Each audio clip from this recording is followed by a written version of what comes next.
Bonjour à tous et à toutes, Maud Valéja, représentante pour Sud Éducation au Conseil supérieur de l'éducation.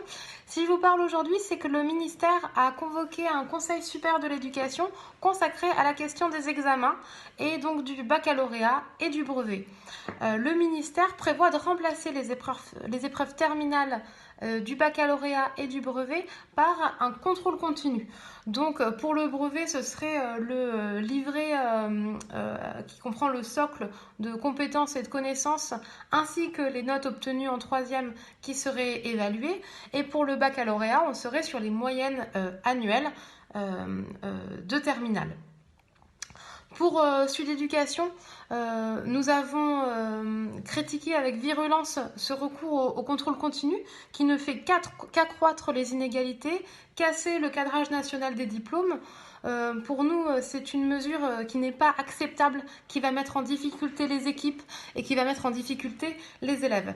Alors, le ministère a été clair, hein. Toutes les notes obtenues pendant le confinement et après le confinement ne pourront pas compter dans l'obtention de ces diplômes. Seules les notes obtenues avant le confinement pourront être prises en compte. Néanmoins, on se rend bien compte de la difficulté pour les équipes puisque toutes ces notes ont été attribuées aux élèves sans que les équipes sachent que ce seraient ces notes-là précisément qui détermineraient l'obtention ou non du diplôme.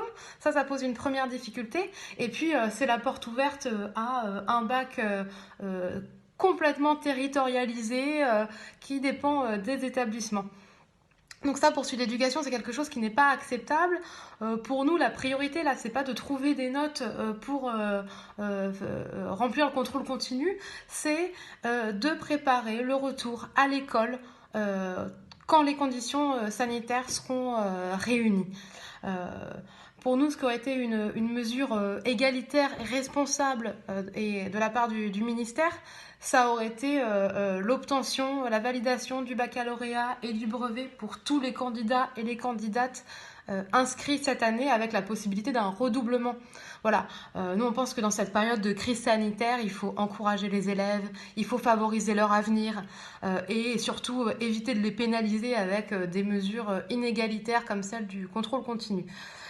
De plus, nous avons porté ce matin l'annulation des épreuves anticipées de français qui pose des vrais problèmes tant au niveau sanitaire que pédagogique.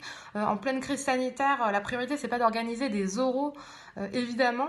Et puis évidemment, les élèves n'ont pas été préparés correctement à ces épreuves. Donc nous on demande leur annulation. Le ministre doit donner une réponse à ce sujet dans la semaine. Évidemment, Sud Éducation vous tiendra informé. Enfin, pour finir, on a répété au ministère que pour Sud Éducation, évidemment, il ne peut pas y avoir de reprise, il ne peut pas y avoir d'évaluation tant que les conditions sanitaires et scolaires ne sont pas réunies. Et de la même façon, pour le baccalauréat et le brevet, on refuse tout examen sanction pour les élèves.